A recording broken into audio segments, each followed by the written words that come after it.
नमस्कार, आप देख रहे हैं आईमा मीडिया। बिहार में विपक्षी गठबंधन पूरी तरह राष्ट्रीय जनता दल यानी आरजेडी पर निर्भर था और ये पार्टी पारिवारिक कलह से जूझ रही थी। इस बात का प्रमाण शनिवार को सामने आया था जब राजद प्रमुख लालू प्रसाद यादव की पुत्री रोहिणी आचार्य ने परिवार और पार्टी दोनों छोड़कर सार्वजनिक प्रतिक्रिया व्यक्त की। आरजेडी को चौपट करने वाले तेजस्वी यादव के मित्र संजय यादव और रमीज हैं, किंतु जब वह हार की जिम्मेदारी लेने की बात करती है तो उन्हें चप्पल से मारने की बात की जाती है। रविवार को उन्होंने सोशल मीडिया एक्स पर अपनी पोस्ट लिखी और जमकर तेजस्वी यादव को निशाना बनाया। रोहिणी ने लिखा कि कल मुझे गालियों के साथ बोला गया कि मैं गंदी हूं और मैंने अपने पिता को अपनी गंदी किडनी लगवा दी, करोड़ों रुपए लिया और टिकट लिया। असल में लालू परिवार में एक बाहरी व्यक्ति से रोहिणी और तेज प्रताप दोनों परेशान है। घर छोड़ने से पहले तेज प्रताप ने जिस जयचंद की बात की थी वह कोई और नहीं बल्कि तेजस्वी के मित्र संजय यादव हैं, जिनका मूल निवास हरियाणा है और वे राज्यसभा सदस्य भी हैं। किंतु तेजस्वी पर उनका प्रभाव इतना ज्यादा है कि बिना संजय की अनुमति से कोई भी व्यक्ति, भले ही वह परिवार का ही क्यों ना हो, तेजस्वी यादव से मिल ही नहीं सकता।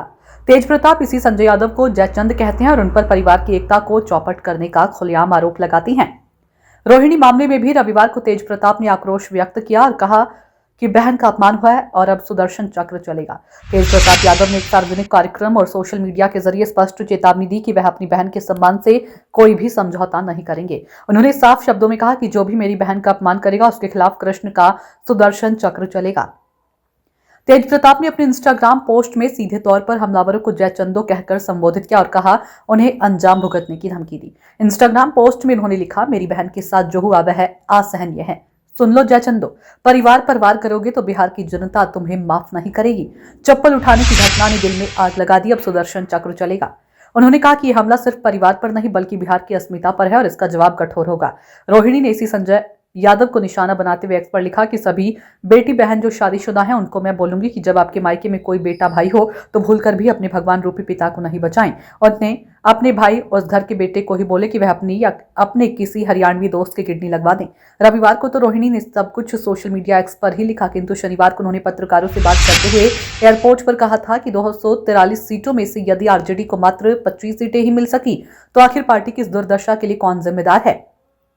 तो उनका अपमान किया गया, इसका मतलब है कि अब आरजेडी पर तेजस्वी और उनके साथियों का कब्जा है। लालू यादव को पता है कि तेजस्वी के सामने उनकी भी नहीं चलेगी, इसलिए अब वह भी चुप्पी साधने में ही भलाई समझते हैं।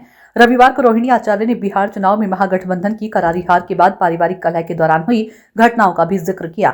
उन्होंने इस बात पर भी जोर दिया कि उन्हें अपने माता पिता लालू और राबड़ी देवी का आशीर्वाद प्राप्त है। आचार्य ने जोर देकर कहा कि उन्होंने पारिवारिक विवाद के दौरान हुई किसी भी घटना के बारे में झूठ नहीं बोला, जैसा कि उन्होंने एक्स पर साझा की गई जानकारी से संकेत मिलता है। उन्होंने कहा कि उनके पिता ने लगातार उनका समर्थन किया। उधर राबड़ी देवी के भाई साधु यादव ने राजद में चल रही पारिवारिक कलह के बीच अपनी भतीजी रोहिणी आचार्य का समर्थन किया है। उन्होंने रोहिणी को अपमानित कर राजनीति छोड़ने पर मजबूर करने वालों को बाहर निकालने की बात कही, जो लालू परिवार में बढ़ती दरार और तेजस्वी यादव के करीबियों पर लगे गंभीर आरोपों को उजागर करती है। परिवारवादी पार्टी में जब भी आपसी कलह बढ़ती है तो पार्टी का नुकसान होना स्वाभाविक है। कमोवेश लालू परिवार की आपसी कलह के कारण पार्टी को इस चुनाव में खासा नुकसान उठाना पड़ा, इसमें कोई संदेह नहीं है। इसके अलावा कांग्रेस में भले ही अपनी हार के लिए तमाम कारणों की सूची दिखाई जाए, किंतु सच तो यह है कि बिहार चुनाव में कांग्रेस के स्टार प्रचारकों को लालू यादव ने प्रचार ही नहीं करने दिया। लालू को लगता था कि यदि कन्हैया कुमार कांग्रेस की तरफ से प्रचार करेंगे तो तेजस्वी की चमक धूमिल हो जाएगी। इसी तरह जो कांग्रेस के ज्यादा सक्रिय नेता हैं उन्हें चक चौहनर कहकर निष्क्रिय करने के लिए लालू ने नाराजगी जताते हुए कांग्रेस नेताओं से कह दिया था कि उन्हें बिहार से वापस बुला लें। इसलिए कांग्रेस तो पूरी तरह आरजेडी और लालू परिवार पर निर्भर रही। जो पार्टी खुद ही 2020 की सीटों की आधी में ना जीत पाई हो, वह भला कांग्रेस को क्या जिता पाती। वैसे कांग्रेस में इस बात को लेकर अंदर ही अंदर नाराजगी चल रही है कि कांग्रेस के लिए अत्यधिक वामपंथ और मुस्लिम परस्ती के प्रति झुकाव हानिकारक साबित हो रहा है। कहने का तात्पर्य तो यह है कि हार से पस्त पड़े राष्ट्रीय जनता दल और कांग्रेस दोनों को हार के लिए जिम्मेदार नेताओं को जवाबदेह ठहराने की हिम्मत दिखानी चाहिए, अन्यथा इंडिया गठबंधन इसी तरह चुनावों को घिसटने की बीमारी से जूझेगी और हर हार के लिए तमाम निरर्थक आरोप गढ़ेंगी। आईमा मीडिया को यदि आप YouTube पर देख रहे हैं तो कृपया सब्सक्राइब करें, सोशल मीडिया या फेसबुक पर देख रहे हैं तो फॉलो करें और हाँ, कमेंट बॉक्स में हमें अपनी राय अवश्य दें।